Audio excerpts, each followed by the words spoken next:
بسم اللہ الرحمن الرحیم۔ وفات سے 3 روز قبل جبکہ حضور اکرم صلی اللہ علیہ وسلم ام المؤمنین حضرت میمونہ رضی اللہ تعالی عنہا کے گھر تشریف فرما تھے، ارشاد فرمایا کہ میری بیویوں کو جمع کرو۔ تمام ازواج مطہرات جمع ہو گئیں تو حضور اکرم صلی اللہ علیہ وسلم نے دریافت فرمایا، کیا تم سب مجھے اجازت دیتی ہو کہ بیماری کے دن میں عائشہ رضی اللہ تعالی عنہا کے یہاں گزار لوں؟ سب نے کہا، اے اللہ کے رسول، آپ کو اجازت ہے۔ پھر اٹھنا چاہا لیکن اٹھ نہ پائے تو حضرت علی ابن طالب رضی اللہ تعالی عنہ اور حضرت فضل بن عباس رضی اللہ تعالی عنہ آگے بڑھے اور نبی اکرم صلی اللہ علیہ وسلم کو سہارے سے اٹھا کر سیدہ میمونہ رضی اللہ تعالی عنہا کے حجرے سے سیدہ عائشہ صدیقہ رضی اللہ تعالی عنہا کے حجرے کی طرف لے جانے لگے۔ اس وقت صحابہ کرام رضوان اللہ علیہم اجمعین نے حضور اکرم صلی اللہ علیہ وسلم کو اس بیماری اور کمزوری کے حال میں پہلی بار دیکھا تو گھبرا کر ایک دوسرے سے پوچھنے لگے، رسول اکرم صلی اللہ علیہ وسلم کو کیا ہوا؟ رسول اللہ صلی اللہ علیہ وسلم کو کیا ہوا؟ چنانچہ صحابہ مسجد میں جمع ہونا شروع ہو گئے اور مسجد شریف میں ایک رش لگ گیا۔ حضرت صلی اللہ علیہ وسلم کا پسینہ شدت سے بہہ رہا تھا۔ حضرت عائشہ صدیقہ رضی اللہ تعالی عنہا فرماتی ہیں کہ میں نے اپنی زندگی میں کسی کا اتنا پسینہ بہتے نہیں دیکھا، اور فرماتی ہیں کہ میں رسول اللہ صلی اللہ علیہ وسلم کے دستے مبارک کو پکڑتی اور اسی کو چہرے اقدس پر پھیرتی، کیونکہ نبی علیہ الصلوۃ والسلام کا ہاتھ میرے ہاتھ سے کہیں زیادہ محترم اور پاکیزہ تھا۔ مزید فرماتی ہیں کہ حبیب خدا علیہ الصلوۃ والتسلیم سے بس یہی ورد سنائی دے رہا تھا کہ لا الہ الا اللہ، بے شک موت کی بھی اپنی سختیاں ہیں۔ اسی اثنا میں مسجد کے اندر حضرت صلی اللہ علیہ وسلم کے بارے میں خوف کی وجہ سے لوگوں کا شور بڑھنے لگا۔ نبی علیہ الصلوۃ والسلام نے دریافت فرمایا، یہ کیسی آوازیں ہیں؟ عرض کیا گیا، اے اللہ کے رسول، یہ لوگ آپ کی حالت سے خوف زدہ ہیں۔ ارشاد فرمایا، مجھے ان کے پاس لے چلو۔ پھر اٹھنے کا ارادہ فرمایا لیکن اٹھ نہ سکے تو آپ علیہ الصلوۃ والسلام پر 7 مشکیزیں پانی کے بہائے گئے۔ تب کہیں جا کر کچھ افاقہ ہوا تو سہارے سے اٹھ کر ممبر پہ لایا گیا۔ یہ رسول اللہ صلی اللہ علیہ وسلم کا آخری خطبہ تھا اور آپ علیہ الصلوۃ والسلام کے آخری کلمات تھے۔ فرمایا، اے لوگو، شاید تمہیں میری موت کا خوف ہے۔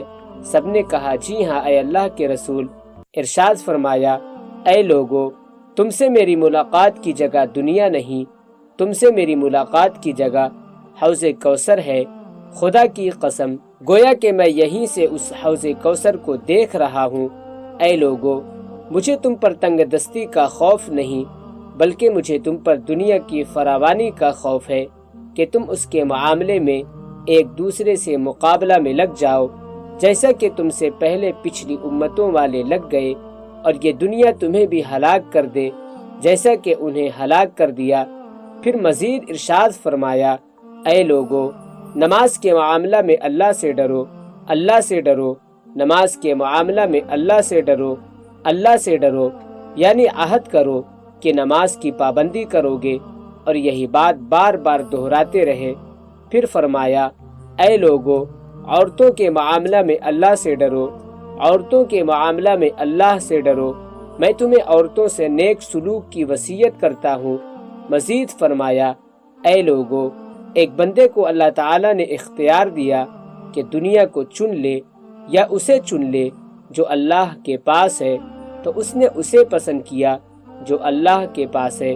اس جملے سے حضور اکرم صلی اللہ علیہ وسلم کا مقصد کوئی نہ سمجھا، حالانکہ ان کی اپنی ذات مراد تھی، جبکہ حضرت ابو بکر صدیق رضی اللہ تعالی عنہ وہ تنہا شخص تھے جو اس جملے کو سمجھے اور زار و قطار رونے لگے اور بلند آواز سے گریہ کرتے ہوئے اٹھ کھڑے ہوئے اور نبی علیہ الصلوۃ والسلام کی بات قطع کر کے پکارنے لگے، ہمارے باپ دادا آپ پر قربان، ہماری مائیں آپ پر قربان، ہمارے بچے آپ پر قربان، ہمارے مال و دولت آپ پر قربان، روتے جاتے ہیں اور یہی الفاظ کہتے جاتے ہیں۔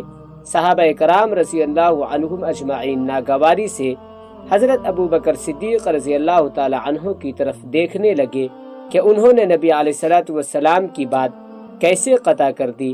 اس پر نبی اکرم صلی اللہ علیہ وسلم نے حضرت ابو بکر صدیق رضی اللہ تعالی عنہ کا دفاع ان الفاظ میں فرمایا، اے لوگو، ابو بکر کو چھوڑ دو کہ تم میں سے ایسا کوئی نہیں کہ جس نے ہمارے ساتھ کوئی بھلائی کی ہو اور ہم نے اس کا بدلہ نہ دے دیا ہو، سوائے ابو بکر کے کہ اس کا بدلہ میں نہیں دے سکا۔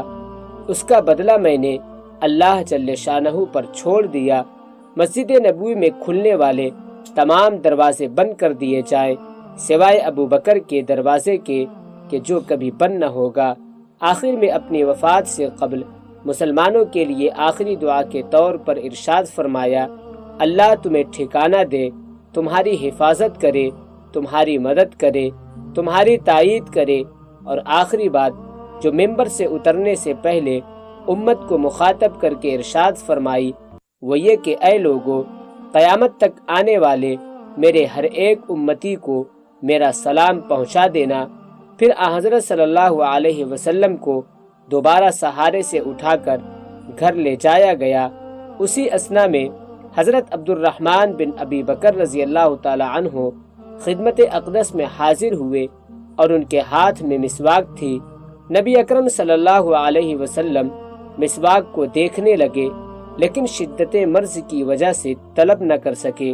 چنانچہ سیدہ عائشہ صدیقہ رضی اللہ تعالی عنہا حضور اکرم صلی اللہ علیہ وسلم کے دیکھنے سے سمجھ گئیں اور انہوں نے حضرت عبد الرحمن رضی اللہ تعالی عنہ سے مسواک لے کر نبی اکرم صلی اللہ علیہ وسلم کے دہن مبارک میں رکھ دی، لیکن حضور صلی اللہ علیہ وسلم اسے استعمال نہ کر پائے تو سیدہ عائشہ صدیقہ رضی اللہ تعالی عنہا نے حضور اکرم صلی اللہ علیہ وسلم سے مسواک لے کر اپنے منہ سے نرم کی اور پھر حضور نبی کریم صلی اللہ علیہ وسلم کو لوٹا دی تاکہ دہن مبارک اس سے تر رہے۔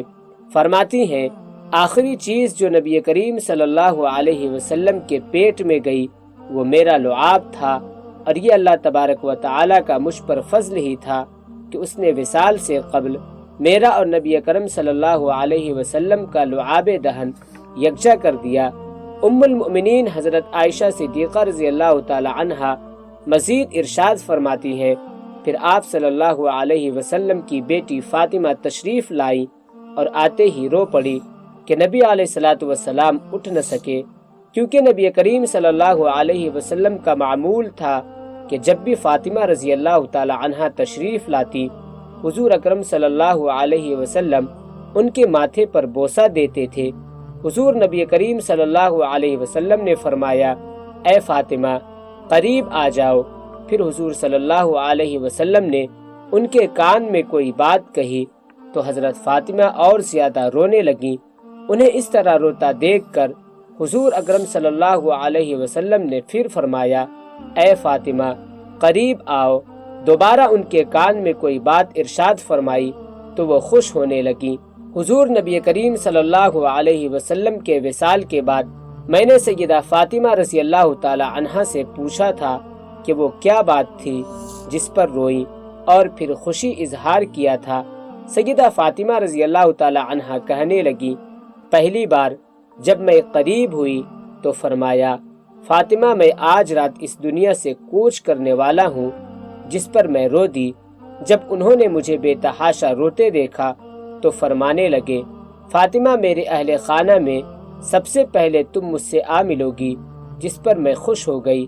سیدہ عائشہ صدیقہ رضی اللہ تعالی عنہا فرماتی ہیں، پھر حضرت صلی اللہ علیہ وسلم نے سب کو گھر سے باہر جانے کا حکم دے کر مجھے فرمایا، عائشہ میرے قریب آ جاؤ۔ حضرت صلی اللہ علیہ وسلم نے اپنی زوجہ مطہرہ کے سینے پر ٹیک لگائی اور ہاتھ آسمان کی طرف بلند کر کے فرمانے لگے، مجھے وہ اعلیٰ و عمدہ رفاقت پسند ہے، میں اللہ کی، انبیاء، صدیقین، شہداء اور صالحین کی رفاقت کو اختیار کرتا ہوں۔ عائشہ صدیقہ رضی اللہ تعالی عنہا فرماتی ہیں، میں سمجھ گئی کہ انہوں نے آخرت کو چن لیا ہے۔ جبرائیل علیہ السلام خدمت اقدس میں حاضر ہو کر گویا ہوئے، یا رسول اللہ، ملک الموت دروازے پر کھڑے شرف یابی چاہتے ہیں۔ آپ سے پہلے انہوں نے کسی سے اجازت نہیں مانگی۔ آپ علیہ السلام نے فرمایا، جبرائیل، اسے آنے دو۔ ملک الموت نبی کریم صلی اللہ علیہ وسلم کے گھر میں داخل ہوئے اور کہا، السلام علیکہ یا رسول اللہ، مجھے اللہ تعالیٰ نے آپ کی چاہت جاننے کے لیے بھیجا ہے کہ آپ دنیا میں ہی رہنا چاہتے ہیں یا اللہ سبحانہ و تعالیٰ کے پاس جانا پسند کرتے ہیں۔ فرمایا، مجھے اعلیٰ و عمدہ رفاقت پسند ہے، مجھے اعلیٰ و عمدہ رفاقت پسند ہے۔ ملک الموت حضرت صلی اللہ علیہ وسلم کے سرہانے کھڑے ہوئے اور کہنے لگے، اے پاکیزہ روح، اے محمد بن عبداللہ کی روح، اللہ کی رضا و خوشنودی کی طرف روانہ ہو، راضی ہو جانے والے پروردگار کی طرف جو غضبناک نہیں۔ سیدہ عائشہ صدیقہ رضی اللہ تعالی عنہا فرماتی ہیں، پھر نبی کریم صلی اللہ علیہ وسلم ہاتھ نیچے آ رہا اور سر مبارک میرے سینے پر بھاری ہونے لگا۔ میں سمجھ گئی کہ حضرت صلی اللہ علیہ وسلم کا وصال ہو گیا۔